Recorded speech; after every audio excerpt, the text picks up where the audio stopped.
اسی عدت کے اندر طلاق بائنہ میں خامد رجوع کر لے، یہ اس کا حق زیادہ ہے۔ وَلَهُنَّ مِثْلُ الَّذِي عَلَيْهِنَّ بِالْمَعْرُوفِ، اور عورتوں کے بھلے طریقے سے شریعت کے مطابق جو بھی حقوق ہیں ان مردوں کے ذمے ہیں فرائض۔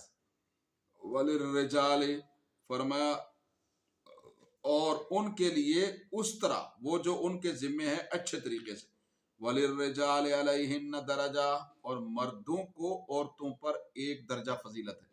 واللہ عزیز حکیم، اور اللہ غالب ہے اور حکمت والا ہے۔ یہ آیت نمبر 228 ہے۔ اس آیت مبارکہ میں طلاق یافتہ عورتوں کی عدت کو بیان کیا گیا ہے۔ اصل میں عورت میں اللہ تعالیٰ نے ماں بننے کی صلاحیت رکھی، جس کی وجہ سے اس کے رحم میں مادہ منویہ پیدائش کے مراحل سے گزر کر ایک انسانی وجود کی شکل اختیار کر۔ مرد کو اللہ تعالیٰ نے اس مقصد کے لیے تخلیق نہیں کیا، اس لیے مرد کو تو عدت گزارنے کا حکم نہیں، عورت کو عدت گزارنے کا حکم۔ تو لہذا جس عورت کو اس کے شوہر نے طلاق دے دی ہو تو ممکن ہے اس کے رحم کے اندر کیا ہو، بچے کی ولادت کا مرحلہ شروع ہو گیا ہو، اور ضروری نہیں ہے کہ ہر مرتبہ گویا کہ مشین کی مدد سے یا الٹرا ساؤنڈ کی مدد سے گویا صحیح نتیجہ معلوم ہو۔ بعض جگہ تو الٹرا ساؤنڈ ہوتے نہیں ہیں، بعض جگہ میں ان کا رزلٹ ہی صحیح نہیں آتا، تو یہ بات نہیں۔ اس لیے مدت یہ ضروری ہے۔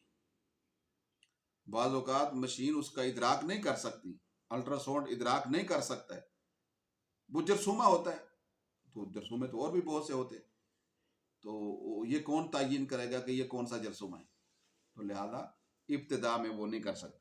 تو لہذا شریعت نے مدت کا تعین کیا ہے کہ اگر اس مدت کے دوران بچے کی پیدائش کے آثار نمایاں ہونا گویا شروع ہو جاتے ہیں، یعنی 3 حیض تک، کتنے مدت تک، اگر ایسا ہو تو اس عورت کی عدت بچے کی زہر وضع حمل ہوگی، پیدائش ہوگی۔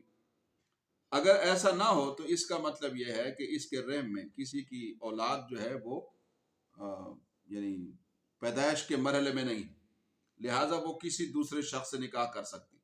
تو یہی مدت جو ہے، یہی عرصہ جو ہے عدت کہلاتا ہے، جو اس آیت میں 3 قروء 3 حیض یہ بیان کیا گیا ہے۔ بہرحال تو اگر فرماتے ہیں کہ کسی شخص نے اپنی بیوی کو ماہانہ ایام کی حالت میں طلاق دی ہو تو اسے 3 کے عدد میں شمار نہیں کیا جائے، بلکہ نئے سرے سے 3 کی گنتی پوری کرنا ہو۔ اور ماہانہ ایام کی حالت میں طلاق دینے کی وجہ سے مرد گناہگار ہوگا، کیونکہ ایام میں خاص یعنی حیض کے دنوں میں طلاق دینا یہ اچھا نہیں۔ تو اللہ تعالیٰ نے یہ فرمایا الطلاق، باقی ایک دوسرے کے حقوق ہیں، عورت کو تنگ کرنا یا اس سے بد اخلاقی کرنا یہ جائز نہیں ہے۔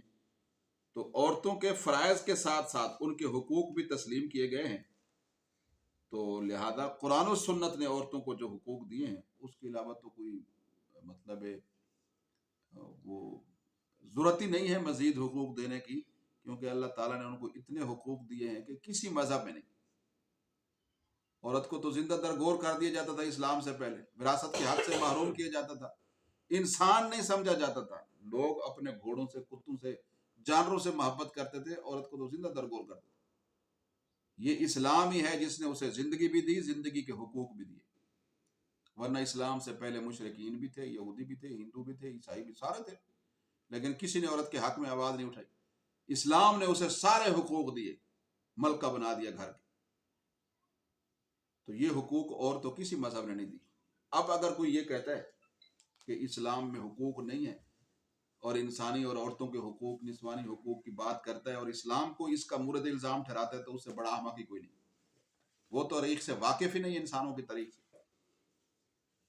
تو لہذا مردوں کو ان پر 1 گنا اضافی فضیلت ہے، تاہم اس فضیلت کی بنا پر خواتین کے حقوق متاثر نہیں ہوتے، ان کے حقوق بدستور جو ہے وہ قائم اور دائم ہیں۔ اللہ اکبر۔ فرمایا الطلاق مرتان فامساک بمعروف او تسریح باحسان، آیت نمبر 229۔ طلاق 2 مرتبہ ہے، پھر اچھے طریقے سے روک لینا ہے یا اچھے طریقے سے چھوڑ دینا ہے۔ ولا يحل لكم أن تأخذوا مما آتيتموهن شيئا إلا أن يخافا ألا يقيما حدود اللہ، اور تمہارے لیے یہ حلال نہیں ہے کہ تم نے ان عورتوں کو جو کچھ دے رکھا ہے اس میں سے کچھ لے لو، سوائے اس کے کہ ان دونوں کو یہ خطرہ ہو کہ وہ اللہ کی حدود کو قائم نہیں کر سکے۔ اللہ یقیمہ حدود اللہ، کہ وہ اللہ کی حدود کو، فَإِنْ خِفْتُمْ اللہ یقیمہ حدود اللہ، اگر تمہیں خطرہ ہو کہ وہ اللہ کی حدود کو قائم نہیں کر سکیں گے، فَلَا جُنَاحَ عَلَيْهِمَا فِي مَا افْتَدَتْ بِهِ، تو ان دونوں پر اس چیز میں کوئی حرج نہیں ہے جو عورت بدلے میں دے دے، یعنی خلا لے لے۔ تِلْکَ حدود اللہ، یہ اللہ کی مقررہ حدیں ہیں، فَلَا تَعْتَدُوهَا، پس تم ان سے تجاوز نہ کرو۔ وَمَن يَتَعَدَّ حُدُودَ اللَّهِ، اور جو کوئی اللہ کی حدود سے تجاوز کرے گا، فَأُولَٰئِكَ هُمُ الظَّالِمُونَ، تو وہی لوگ ظالم ہیں۔ اس آیت مبارکہ میں طلاق اور خلا کی حدود متعین کرنے کے لیے طلاق کی اور خلا کے مسائل کو حدود اللہ قرار دیا گیا، یہ اللہ کی حدیں ہیں، ان سے تجاوز کرنے والوں کو ظالم کہا گیا ہے۔ تو طلاق کی حد متعین کرتے ہوئے کہا گیا ہے کہ طلاق کی آخری حد 2 مرتبہ ہے، اس کے بعد 2 میں سے کوئی ایک صورت بچتی ہے، یا تو بیوی کو اپنے پاس رکھ لے یا اسے چھوڑ، لیکن دونوں صورتوں میں حسن سلوک اور حسن اخلاق جو ہے وہ مد نظر، اگر رکھنا ہے تب بھی اچھے طریقے سے رکھے، اور اگر چھوڑنا ہے تو ظاہر ہے کہ اب تعلق تو ختم کر دیا تو اچھے طریقے سے چھوڑے، گالی گلوچ سے، دنگے فساد سے، مار پیٹ سے ایسا نہ کرے، باوقار انداز میں رخصت کرے۔ تو بہرحال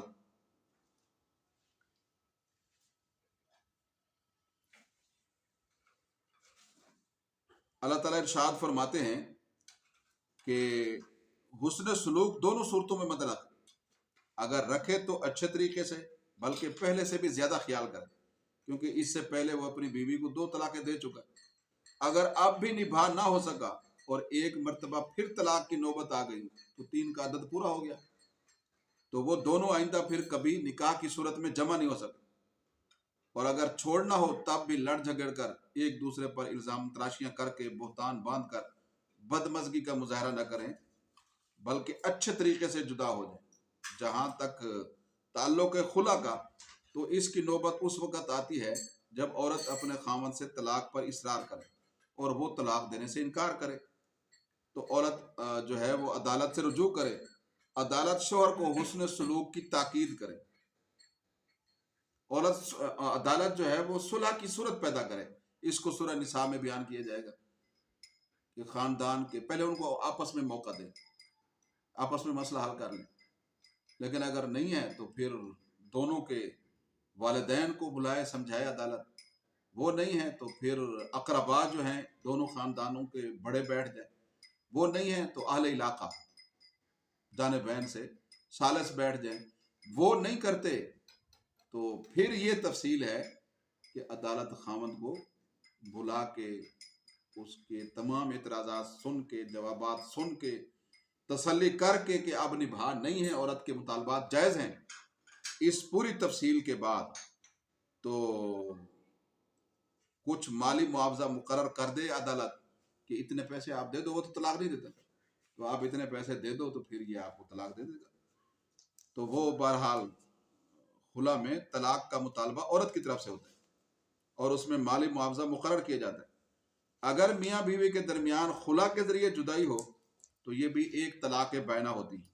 یہ اچھی بات تو نہیں ہے کہ مرد مال کے عوض اپنی بیوی کو طلاق دے، لیکن اگر وہ لے لے تو اس کے لیے یہ حرام بھی نہیں، کیونکہ وہ تو طلاق نہیں دینا چاہتا۔ تو اسی طرح عورت کے لیے پیسوں کے عوض طلاق لینا یعنی خلا لینا پسندیدہ تو نہیں ہے، لیکن باہمی نبھا ظاہر نہیں ہو رہا ہے، اس کی کوئی ممکن صورت نہیں ہے، تو بہرحال پیسے دے کر بھی طلاق لینا اس کے لیے حرام نہیں ہے، طلاق ہو جائے گی، اگرچہ یہ پسندیدہ عمل تو نہیں کیا اس نے، لیکن بہرحال اپنی جان چھڑانے کے لیے ایسا کرتی ہے۔ تو یہ تفصیل ہے خلا میں۔ ہمارے ہاں اہلی قوانین میں جو ایوب خان نے پاس کیا یہ ہوتا ہے کہ کوئی بھی عورت فیملی کورٹ میں جا کے کہتی میں نے رہنا خاوند کے پاس، عدالت نہیں بلاتی، شرعی تقاضے پورے نہیں کرتی، جو تفصیل ہے شریعت میں اس کو مد نظر نہیں رکھتی، یک طرفہ ڈگری جاری کر دیتی ہے خلا کی، یہ تنسیخ نکاح ہے، نکاح کو توڑنا ہے، یہ خلا نہیں۔ تنسیخ سے نکاح کبھی بھی نہیں ٹوٹتا، شرعاً کبھی نہیں ٹوٹتا، شرعی تقاضے پورے نہیں ہوئے، لیکن فیملی کورٹوں میں یہی ہو رہا ہے۔ اب خلا جو ہوتی ہے عدالتوں کے ذریعے سے اس کا کوئی اعتبار نہیں، لیکن اگر یہ شرعی تقاضے پورے ہوں تو پھر اعتبار ہے۔ فَإِن طَلَّقَهَا فَلَا تَحِلُّ لَهُ مِن بَعْدُ حَتَّى تَنكِحَ زَوْجًا غَيْرَهُ، پھر اگر وہ اسے طلاق دے دے تو اس کے بعد وہ عورت اس شخص کے لیے حلال نہیں ہوگی یہاں تک کہ اس کے علاوہ کسی دوسرے شخص سے، پہلے 2 طلاقیں ہو گئی، وہ کمپلیٹ ہو گیا، بینہ ہو گئی، لیکن اس کے بعد اس نے رجوع نہیں کیا، واپس نہیں لیا بیوی کو، تو اب ایک اور طلاق دے دی، طلاق ایک اور تیسری طلاق پوری کر دی، تو اب 3 طلاقوں کے بعد عورت پہلے خاوند کے پاس کسی صورت میں نہیں واپس آ سکتی، کیونکہ اس نے حد کراس کر دی، اللہ کی حد کو توڑ دی، الا یہ کہ یہ عورت کسی اور خاوند سے عدت کے بعد نکاح کرے، وہ خاوند خود چھوڑ دے، پھر عدت گزرے تو پہلے کے پاس آ سکتی ہے نکاح کے ساتھ، یا دوسرا خاوند قدرتی طور پر تبھی فوت ہو جائے، مر جائے، اور پھر اس کے بعد اس کی موت والی عدت 4 ماہ 10 دن گزار کے، یا وضع حمل ہے تو وضع حمل کر کے پھر پہلے خاوند کے پاس نکاح جدید سے آئے تو آ سکتی ہے، اس کے علاوہ کوئی صورت نہیں ہے پہلے خاوند کے پاس آنے تیسری طلاق کے بعد، کیونکہ یہ عدد کمپلیٹ ہو گئی۔ تو یہ تیسری طلاق کا تذکرہ ہے قرآن میں، پہلے 2 کا آیا، اب یہ الطلاق مرتان، 2 مرتبہ طلاق 2 کا ہو گیا، فَإِن طَلَّقَهَا یہ تیسری مرتبہ کا ہے، تو 3 طلاقوں کا قرآن میں۔ باقی اگر کوئی فرمایا فَإِن طَلَّقَهَا، پھر اگر وہ اسے طلاق دے دے تو اس کے بعد وہ عورت اس شخص کے لیے حلال نہیں ہو، حَتَّى تَنكِحَ زَوْجًا غَيْرَهُ، یہاں تک کہ اس کے علاوہ کسی دوسرے شخص سے نکاح کر لے۔ فَإِن طَلَّقَهَا، پھر اگر وہ اگلا خاوند اسے طلاق دے دے، فَلَا جُنَاحَ عَلَيْهِمَا، تو پھر اب اس میاں بیوی پر کوئی حرج نہیں ہے کہ یہ آپس میں رجوع کر لیں، لیکن کرے رجوع تب ان ظنا ان یقیم حدود اللہ، کہ دونوں کو یقین ہو اللہ کی حدوں کو اب قائم رکھیں گے، اب توڑیں گے نہیں، جیسے پہلے نوبت 3 طلاق تک پہنچ گئی، اب پھر نئے نکاح کے بعد بھی وہی رویے کرنے ہیں تو پھر دور ہی بہتر ہے۔ وَتِلْكَ حُدُودُ اللَّهِ، یہ اللہ کی حدیں ہیں، يُبَيِّنُهَا، جن کو اللہ واضح کرتا ہے، لِقَوْمٍ يَعْلَمُونَ، ان لوگوں کے لیے جو جانتے ہیں۔ وَإِذَا آیت نمبر 231، وَإِذَا طَلَّقْتُمُ النِّسَاءَ فَبَلَغْنَ أَجَلَهُنَّ فَأَمْسِكُوهُنَّ بِمَعْرُوفٍ أَوْ سَرِّحُوهُنَّ بِمَعْرُوفٍ وَلَا تُمْسِكُوهُنَّ ضِرَارًا لِتَعْتَدُوا، اور جب تم عورتوں کو طلاق دو اور وہ اپنی عدت کو پہنچ جائیں، پورا کر لیں، تو تم انہیں شائستہ طریقے سے روک لو یا اچھے طریقے سے انہیں چھوڑ دو۔ عدت جو ہے عورت وہ خاوند کے گھر میں گزارے، پھر جب عدت پوری کر لے تو اس کے بعد اچھے طریقے سے یا تو ان کو روک لو جو شریعت نے کہا ہے نکاح جدید کے ساتھ یا رجوع کے ساتھ، یا پھر یہ ہے کہ ان کو چھوڑنا ہے تو باوقار انداز میں کچھ دے دلا کر ہدیہ مدیہ کر، اس نے اتنا وقت تمہارے ساتھ گزارا ہے تو پھر رخصت کرو۔ وَلَا تُمْسِكُوهُنَّ ضِرَارًا لِتَعْتَدُوا، اور انہیں نہ روکو نقصان دینے کے لیے تاکہ تم ان پر ظلم کرتے رہو، نہ تو جانے دیتے ہو نہ بچاتے ہو، ایسا نہ کرو۔ وَمَن يَفْعَلْ ذَلِكَ فَقَدْ ظَلَمَ نَفْسَهُ، جو شخص ایسا کرے گا یقیناً وہ اپنے اوپر ہی ظلم کرے گا۔ وَلَا تَتَّخِذُوا آيَاتِ اللَّهِ هُزُوًا، اور اللہ کی آیتوں کو مذاق مت بناؤ۔ وَاذْكُرُوا نِعْمَتَ اللَّهِ عَلَيْكُمْ، اور یاد کرو اللہ کی نعمت کو جو تم پر ہوئی۔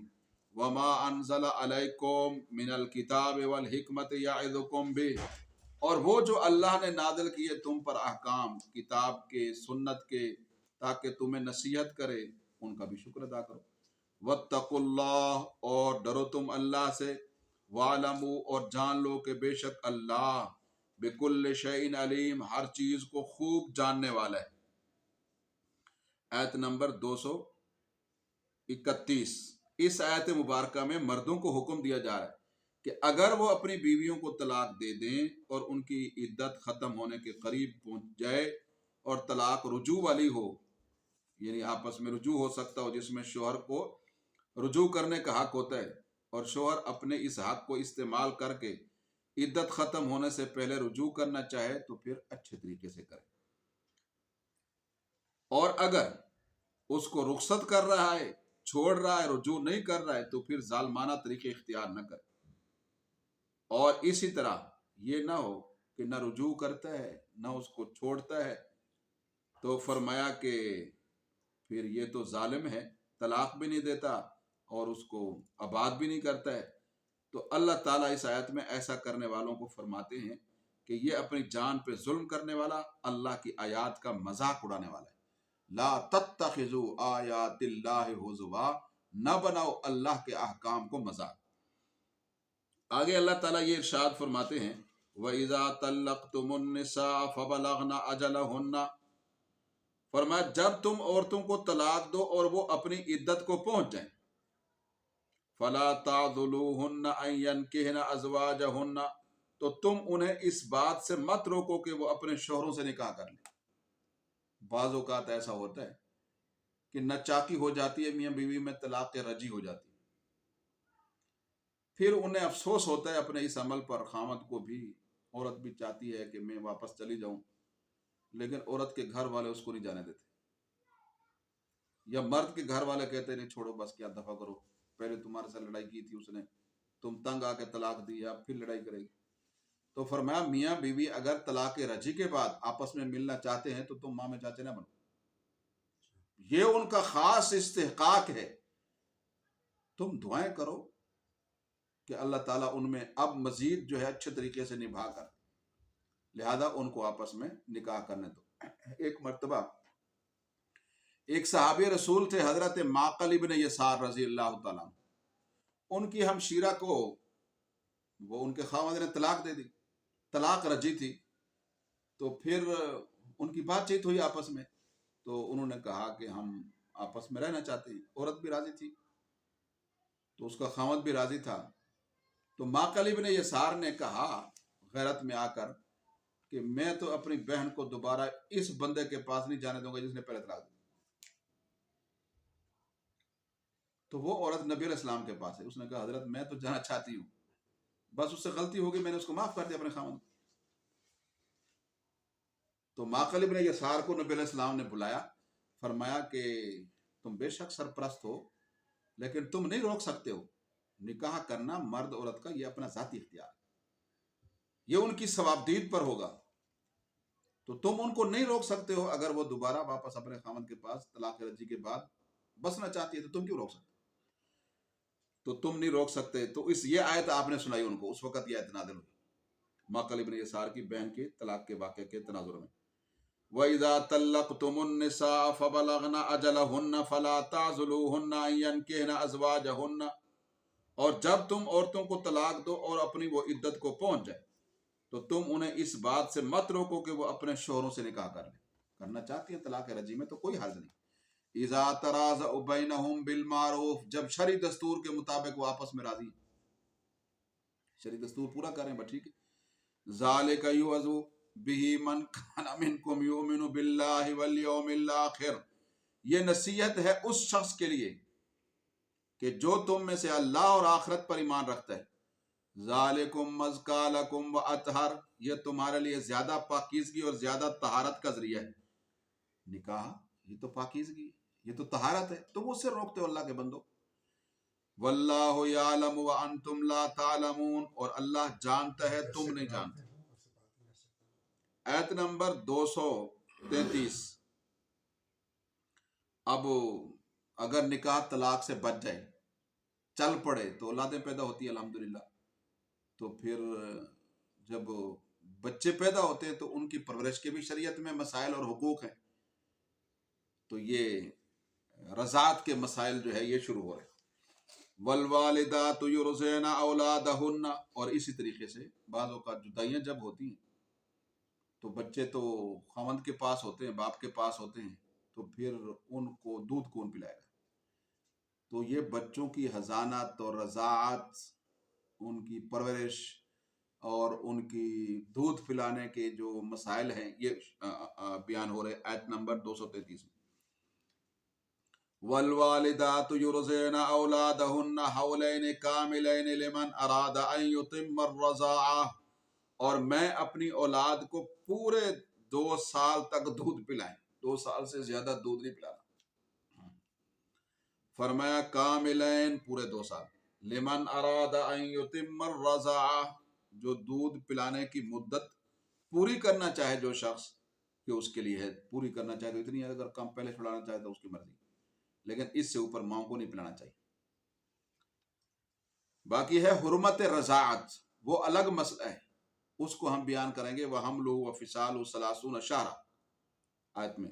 لیکن یہاں جو ہے یہاں مدت رضاعت کا بیان، مدت رضاعت اور چیز ہے، حرمت رضاعت اور چیز ہے. دودھ پینے سے کون سا رشتہ حرام ہوتا ہے، کتنی مدت تک ہوتا ہے، کتنی مدت تک نہیں ہوتا، وہ آگے چل گیا ہے. یہاں صرف یہ بتایا جا رہا ہے کہ دودھ پلانا کتنی مدت ہے بچے کو، یا رضاعت کی مدت، دودھ پلانے کی مدت کا بیان ہے. یہ 2 مسئلے خلط نہیں ہونے چاہیے. والوالدات یرضعن اولادہن، اور میں اپنی اولاد کو پورے 2 سال تک دودھ پلائیں. لمن اراد ان یتم الرضاعہ، یہ حکم اس بندے کے لیے ہے جو دودھ پلانے کی مدت پوری کرنا چاہے. وعلی المولود لہ رزقہن وکسوتہن بالمعروف، اور باپ کے ذمے ہے شرعی طریقے کے موافق ان عورتوں کا کھانا اور لباس جو بچے کو دودھ پلاتی، ان کا کھانا، اچھی خوراک تاکہ دودھ دیں وہ. اور فرمایا لباس بھی، یہ کس کے ذمہ ہوگا؟ یہ باپ کے ذمہ ہوگا. لا تکلف نفس الا وسعها، کسی شخص کو اس کی ہمت سے بڑھ کر پابند نہیں بنایا جاتا. اپنی وسعت کے مطابق کھانا دے، اپنی وسعت کے مطابق لباس دے. مالدار ہے تو اس حساب سے دے، متوسط ہے تو اس حساب سے دے، غریب ہے تو پھر اس حساب سے دے. لا تزار والدۃ بولدها ولا مولود له بولده، ماں کو اس کے اولاد کی وجہ سے نقصان نہیں پہنچایا جائے گا، اور نہ باپ کو اس کی اولاد کی وجہ سے. میں عرض کرتا ہوں وعلی الوارث، مثلا ماں کو نقصان تو یہ ہے کہ باپ کچھ دے ہی نہ اس کو، نہ لباس دے نہ کھانا دے، چلو ماں ہے دودھ پلائی. اور باپ کو نقصان دینا یہ ہے کہ ماں ناجائز خرچے کا مطالبہ کرے کہ چلو باپ ہر حال میں دے گا، تو ایسا نہ کرے. یہ معنی ہے نہ باپ کو نقصان دیا جائے اس کے بچے کی وجہ سے، نہ ماں کو نقصان دیا جائے اس کے بچے کی وجہ سے، کیونکہ شفقت پدری اور مادری دونوں کے دلوں میں. وعلی الوارث مثل ذلک، اور وارث پر بھی ایسی ہی ذمہ داری ہے. اگر باپ فوت ہو گیا تو پھر بچے کا جو وارث ہے، جس نے وراثت لینی ہے، پھر وہی پرورش کا جو بوجھ ہے، ذمہ داری ہے، وہ اٹھائے. فَإِنْ أَرَادَا فِصَالًا عَنْ تَرَاضٍ مِّنْهُمَا، پھر اگر وہ دونوں بامی رضامندی اور مشورے سے دودھ چھڑانا چاہیں، فَلَا جُنَاحَ عَلَيْهِمَا، مدت سے پہلے، مدت تک تو آگے نہیں پلا سکتے، لیکن مدت سے پہلے چھڑانا چاہتے ہیں تو کوئی حرج نہیں، آپس میں مشورہ کریں، میاں بیوی آپس میں مشورہ کریں تاکہ بچے کا نقصان نہ ہو. وَإِنْ أَرَدْتُمْ أَنْ تَسْتَرْضِعُوا أَوْلَادَكُمْ فَلَا جُنَاحَ عَلَيْكُمْ إِذَا سَلَّمْتُمْ مَا آتَيْتُمْ بِالْمَعْرُوفِ، اگر تم اپنی اولاد کو کسی دودھ پلانے والی سے دودھ پلانا چاہو تو تم پر کوئی حرج نہیں، جبکہ تم وہ چیز اچھے طریقے سے ان کے حوالے کرو جو تم نے دینی ہے. یعنی اس کی بھی مطلب روزی روٹی کا خیال کرو، اس کے بھی کپڑوں کا، اس کی بھی ضرورتوں کا خیال کرو. دائیا وغیرہ سے دودھ پلوانا ہے تو کوئی حرج نہیں. واتقوا اللہ، اور اللہ سے ڈرو. وَاعْلَمُوا أَنَّ اللَّهَ بِمَا تَعْمَلُونَ بَصِيرٌ، اور جان لو کہ اللہ تمہارے سب کاموں کو دیکھ رہا ہے کہ کس نیت سے تم یہ کام سر انجام دے رہے ہو. یہ آیت نمبر 233، اس میں رضاعت یعنی بچوں کو دودھ پلانے کے حوالے سے احکام دیے گئے. نمبر 1، مائیں اپنی اولاد کو اپنا دودھ پلائیں. یہ اللہ تعالیٰ نے جو فرمایا ہے، اس میں اس بات کی طرف اشارہ ہے کہ بچے کے لیے اس کی ماں کا دودھ یہ صحت مند ہے، مفید ہے. بہرحال بچوں کو دودھ پلانے کے حوالے سے یہ احکام ہیں، ان میں سے پہلا حکم یہ ہے کہ مائیں اپنی اولاد کو اپنا دودھ پلائیں. یہ بہرحال قرآنی حکم کی روح سے دونوں کے لیے بہتر ہے. ماں کی صحت کے لیے بھی بہتر ہے، ورنہ یہ دودھ اندر نقصان دے گا. اگر جمع ہوگی بہت نقصان دے گا، چھاتی کے کینسر ہو جاتے ہیں بعض اوقات. اور بچے کے لیے بھی یہ فرمایا کہ کیا ہے، نفع بخش. نمبر 2، دودھ پلانے کی مدت پورے 2 سال ہے، لیکن یہ مدت ایسی نہیں ہے کہ اس میں کمی نہ ہو سکے.